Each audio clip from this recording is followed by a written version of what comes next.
दोस्तों नमस्कार। कल हमने सीटेट के जो ऑनलाइन एग्ज़ाम हुए हैं उसका 1 जनवरी वाला कवर किया था, जो कि हमने 17 क्वेश्चन किए थे। आज हम फिर 18 क्वेश्चन से स्टार्ट करेंगे कि हम जो यूथ कंपटीशन की बुक है उसके सारे क्वेश्चन आपको व्याख्या सहित दे रहे हैं। तो बिना टाइम वेस्ट किए हुए 18 नंबर पढ़ेंगे। एक बच्ची लिखाई में निरंतर कठिनाई का सामना करती है। उसे अक्षर बनाने और शब्दों के बीच अंतराल करने में चुनौती महसूस होती है। यह लक्षण किस अधिगम विकार की ओर इशारा करते हैं? ऑप्शन नंबर ए पठन कैवल dyslexia. Option number B dysgraphia आलेख वैकल्य। ऑप्शन नंबर सी डिसकैलकुलिया गणन वैकल्य। ऑप्शन नंबर डी ध्यान एवं अति सक्रियता विकार।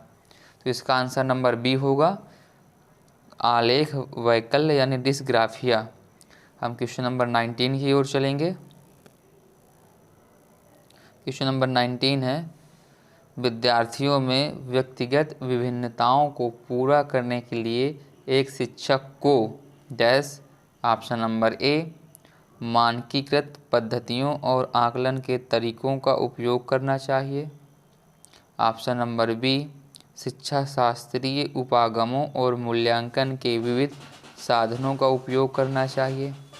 ऑप्शन नंबर सी रटन आधारित अधिगम को निर्धारित करने के लिए एक रूप शिक्षा शास्त्र का इस्तेमाल करना और योगात्मक आकलन पर बल देना चाहिए। ऑप्शन नंबर डी देखेंगे क्या कह रहा है। ऑप्शन नंबर डी है पेपर पेंसिल आधारित परीक्षणों की संख्या में वृद्धि और पुनर्स्मरण पर बल देना चाहिए। तो इसका आंसर नंबर बी सही होगा। विद्यार्थियों में व्यक्तिगत विभिन्नताओं को मापन करने के लिए एक शिक्षक को शिक्षा शास्त्रीय उपागमों और मूल्यांकन विविध साधनों का उपयोग करना चाहिए, जबकि केवल पेपर पेंसिल आधारित परीक्षणों की संख्या में वृद्धि करके और पुनर्स्मरण पर बल देकर छात्रों की व्यक्तिगत विभिन्नता को पूरा नहीं किया जा सकता है। अब क्वेश्चन नंबर नेक्स्ट करेंगे जो कि 20 है हमारा। निम्न में से कौन सा सृजनात्मकता का अनिवार्य लक्षण है? तो ऑप्शन नंबर ए अपसारी चिंतन यानी divergent thinking. Option number B impulsiveness जो कि आवेगशीलता। Option number C centration in thought सोच में केंद्रीयकरण। ऑप्शन नंबर डी अभिसारी चिंतन यानी कन्वर्जेंट थिंकिंग। तो इसका ए नंबर सही है डाइवर्जेंट थिंकिंग यानी अपसारी चिंतन। क्वेश्चन नंबर नेक्स्ट देखेंगे जो कि 21 नंबर है। छोटे बच्चे ज्ञान की संरचना और अर्थ किस प्रकार निकालते हैं? क्वेश्चन में आप ऑप्शन देखेंगे क्वेश्चन के। एक्टिव एक्सप्लोरेशन सक्रिय अवशोषण के अन्वेषण के द्वारा, थोड़ा मिस प्रिंट है दिखाई नहीं दे रहा। फिर सेकंड नंबर है प्ले यानी खेल द्वारा। थर्ड नंबर है पदार्थों पर क्रिया और प्रयोग द्वारा यानी active on materials and experimenting. फिर फोर्थ नंबर है सहपाठियों और वयस्कों संग सहभागिता द्वारा। तो इसका डी नंबर सही होगा यानी first second third and fourth चारों इसके सही हो जाएंगे। छोटे बच्चे सक्रिय अन्वेषक होते हैं, अतः वे सक्रिय अन्वेषण द्वारा खेल द्वारा ज्ञान की संरचना का अर्थ निकालते हैं। फिर क्वेश्चन नंबर 22 पे चलेंगे हम लोग। क्वेश्चन नंबर 22 कह रहा है, एक अध्यापिका बच्चों को फोन नंबर रटने के लिए फोन नंबर के 10 अंकों को 3-4 अंकों के समूह में बांटकर याद करना सुझाती है। अध्यापिका द्वारा सुझाई यह रणनीति कहलाती है। ऑप्शन नंबर ए खंडीकरण। ऑप्शन नंबर बी कूट लेखन। ऑप्शन नंबर सी स्वागीकरण assimilation. Option number D adaptation यानी अनुकूलन। तो इसका ऑप्शन नंबर ए सही होगा खंडीकरण। फिर नेक्स्ट क्वेश्चन की ओर चलेंगे 23।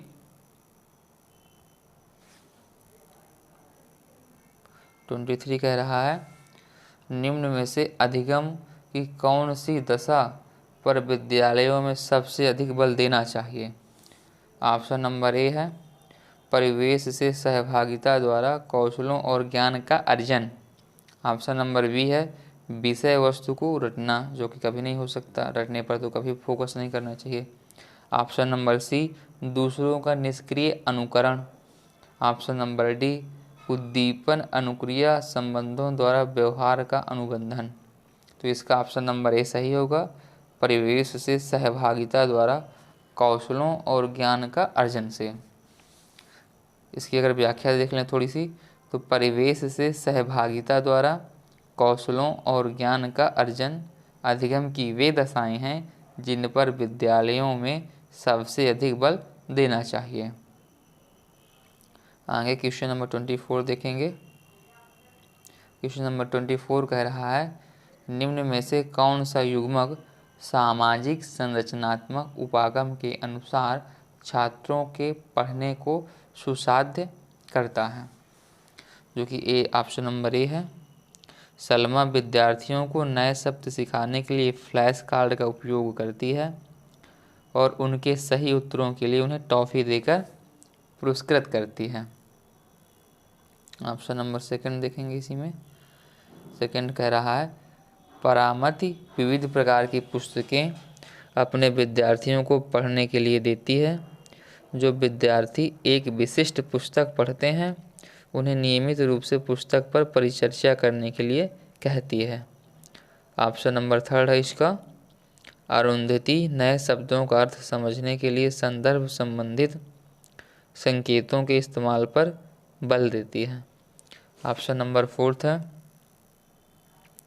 रेखा अपने विद्यार्थियों को उन शब्दों को 5 बार लिखने के लिए देती है जो वह वर्तनी परीक्षा में गलत करते हैं।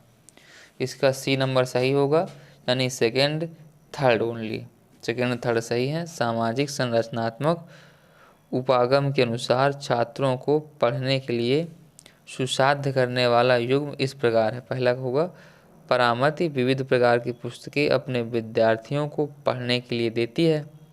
जो विद्यार्थी एक विशिष्ट पुस्तक पढ़ते हैं उन्हें नियमित रूप से पुस्तक पर परिचर्चा करने के लिए कहती है। तथा अरुंधति नए शब्दों का अर्थ समझने के लिए संदर्भ संबंधित संकेतों के इस्तेमाल पर बल देती है। अतः विकल्प इसका कौन सा सी सही होगा। क्वेश्चन नंबर 25 देखेंगे। एक शिक्षक होने के नाते आप अपने छात्रों में समस्या समाधान क्षमताओं को किस प्रकार सुसाध्य कर सकते हैं। इमेजिन करिए अगर आप एक शिक्षक हैं तो इन ऑप्शन के अकॉर्डिंग कैसे आप सॉल्व करेंगे। ए नंबर अपने विद्यार्थियों में डर की भावना पैदा करके, जो कि गलत है। बी नंबर समस्याओं के हल हेतु अटल तरीके के इस्तेमाल को बढ़ावा देकर।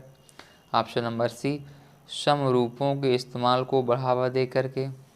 ऑप्शन नंबर डी निष्क्रिय रटन पद्धतियों के इस्तेमाल को बढ़ावा देकर। तो ऑप्शन नंबर इसका सी सही होगा, समरूपों के इस्तेमाल को बढ़ावा देकर।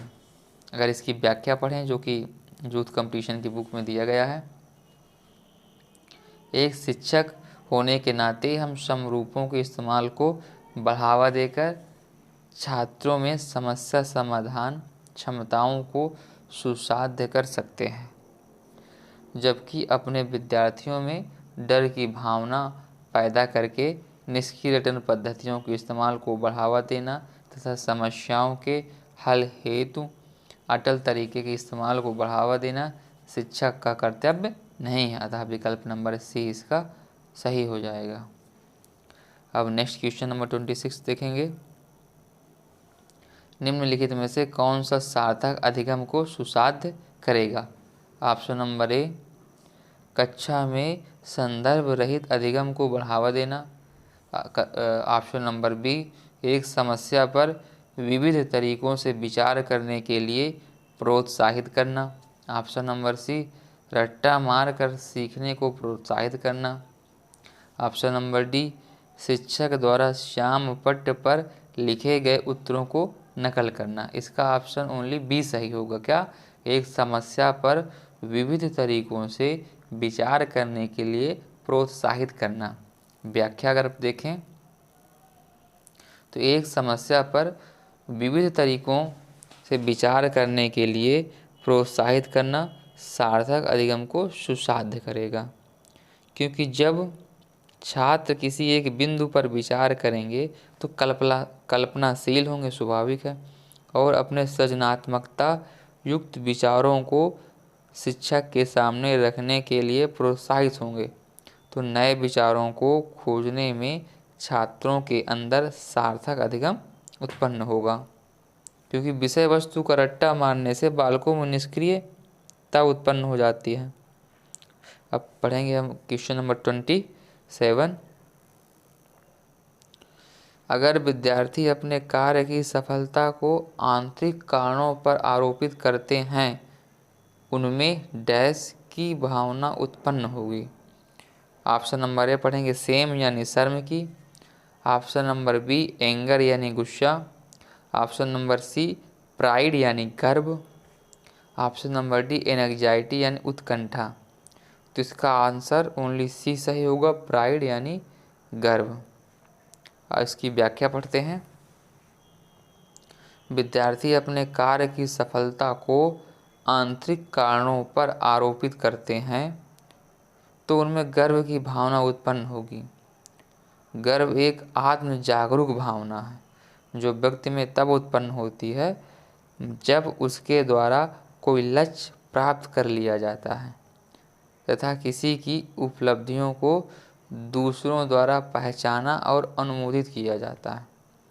यह खुशी से अलग है, क्योंकि गर्व की भावना को अनुभव करने के लिए दूसरों के अनुमोदन की आवश्यकता नहीं होती है।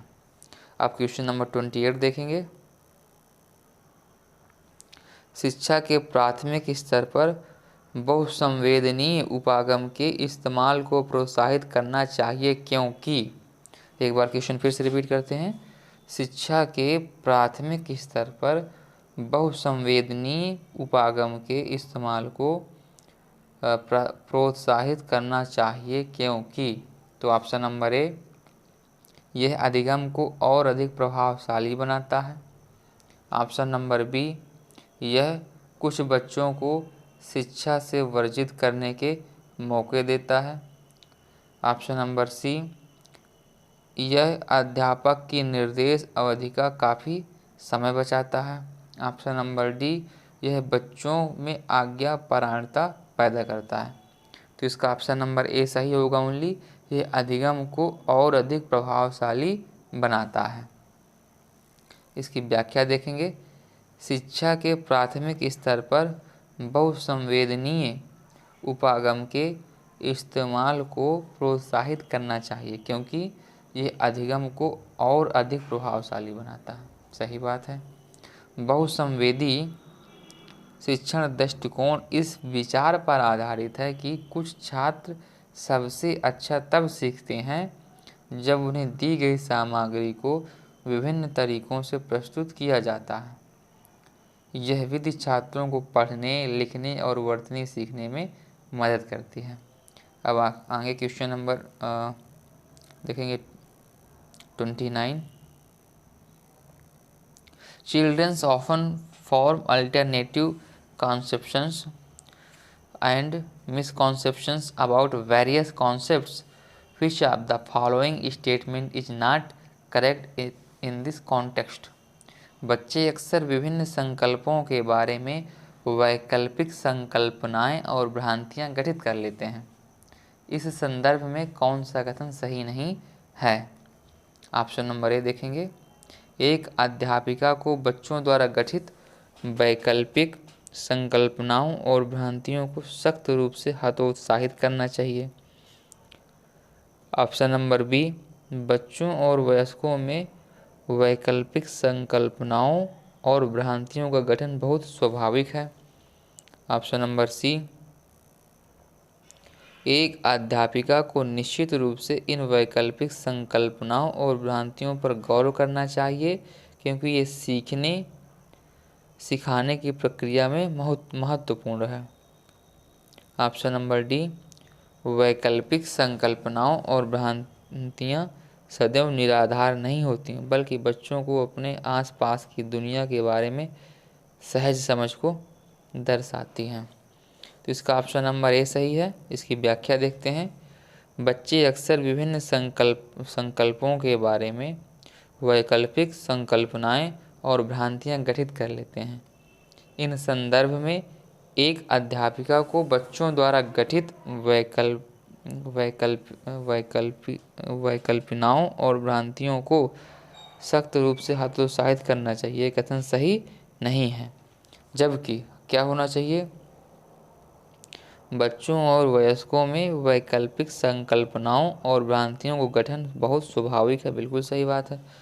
एक अध्यापिका को निश्चित रूप से इन वैकल्पिक संकल्पनाओं और भ्रांतियों पर गौर करना चाहिए, क्योंकि ये सीखने सिखाने की प्रक्रिया में महत्वपूर्ण है तथा वैकल्पिक संकल्पनाएं और भ्रांतियां सदैव निराधार नहीं होती हैं, बल्कि बच्चों को अपने आसपास की दुनिया के बारे में सहज समझ को दर्शाती हैं।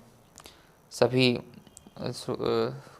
को धन्यवाद। और हम डेली कर्मयोग क्लासेस में आपको जो यूथ कंपटीशन है उसमें दिए गए प्रैक्टिस सेट डेली लेकर आते हैं, इसलिए आप हमारे कर्मयोग क्लासेस को लाइक करें, सब्सक्राइब करें तथा शेयर करें। जो कि ऑनलाइन एग्ज़ाम्स हुए थे उन्हीं के सारे प्रैक्टिस सेट हैं। धन्यवाद।